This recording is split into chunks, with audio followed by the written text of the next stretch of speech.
India today వాళ్ళ ఇప్పుడే కదా మొదలైంది, చర్చిద్దాం సార్. యా లేదు అంత చర్చ ఇప్పుడే లేదు సార్. సార్ చిరంజీవి ఆగ్రహం ట్రోలర్స్ చురక వాస్తవంగా చిరంజీవి గారు నిన్న కొంత ఎందుకు ఈ తొక్కేసారి ఇటు మనం చర్చించాం వాస్తవానికి ఆ టాపిక్ ఆయన దృష్టి కూడా వచ్చినట్టుగా ఉంది ఇది వాస్తవంగా. ఓకే ఓకే చర్చ అని అయితే ఆయన ఏంటి ఇరుముడి సినిమా మీద ఆయన అభినందిస్తూ మంచి విజయం సాధించారని చెప్తూ, విజయం అన్నది ఒకరి వల్ల జరగదు, పరిశ్రమలో ఒక చిత్ర విజయం టీం వర్క్ వల్ల జరుగుతుంది, అందరూ కలిసి సాధించారు, నేను దర్శకుని హీరోను అభినందిస్తున్నాను ఇలా ట్వీట్ పెడుతూ, పరిశ్రమ అనేది అందరితో కూడి ఉంటుంది, పరిశ్రమలో మేమే బతకాలి మానే అనే ధోరణి పనికిరాదు, అందరూ బతకాలి బతకనివ్వాలి అని పెట్టారు. ఇది చాలా ముఖ్యంగా ఆయన మీద ఏదైతే ఒక ఆరోపణ చేశారో, నా మనస్తత్వం అది కాదురా బాబు, అందరూ బతకాలి బతకనివ్వాలి, చాలా మంది కలిస్తేనే విజయం అవుతుంది, నాకు అలాంటివి ఏం లేవు లేనిపోనివి అని దీని కింద విపరీతమైన నెటిజన్స్ కామెంట్స్ ఉన్నాయి.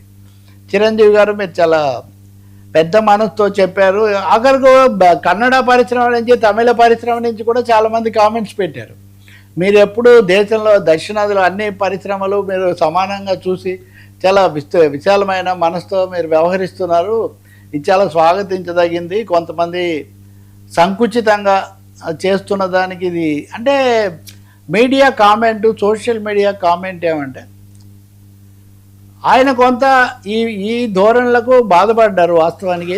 నన్నెందుకు మధ్యలో టార్గెట్ చేస్తున్న ట్రోలర్స్కి ఒక పాఠం అయితే ఏదో అలుగుటేరం కానీ మహామహిదాత్ముడు అజాత శత్రుడే అలిగినాడు అని కోప్పడే ఇది బయటికి బర్స్ట్ అయ్యే లక్షణం కాదు కదా. కాబట్టి దీని ద్వారా ఆయన వాళ్ళకు ఒక మెసేజ్ పంపిస్తున్నారు, ఇవన్నీ తప్పు, ఈ ధోరణి మంచిది కాదు, రెండవది అందరూ కలిసి ఉండాలి అనేదే నా ఉద్దేశం, నేను దానికే కట్టుబడి ఉంటాను, మీరేదో ఇలా పెట్టారు కాబట్టి నేను ఏదో రెచ్చిపోతాను అనుకోకండి అని చురక ఒక దీంతో మెసేజ్ పెట్టారు. ఇది మంచి, ఈ మాత్రం కూడా చాలాసార్లు స్పందించరు ఆయన, అనేక మంది అనేకం చేస్తున్న ఆయన స్పందించారు. నిజానికి ఆయన శిష్యులు చాలామంది స్పందించారు, హైపర్గా స్పందించిన వాళ్ళు ఉన్నారు, లేకపోతే బండ్ల కొద్దీ స్పందించిన వాళ్ళు ఉన్నారు, అన్ననే ఇలా అంటారు ఇదంతా అని ఆయన మటుకు ఇలా సరిపెట్టారు.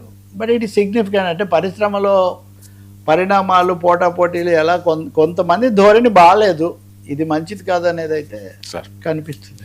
సార్ కోలుకోలేని బీజేపీ మోడీకి మాత్రం బూస్ట్ అయిపోయింది. సార్ సోనియా బుక్కు ఆటంకాలు, మారిన పబ్లిషర్స్, ఎన్డీఏ ఒత్తిడే కారణమా?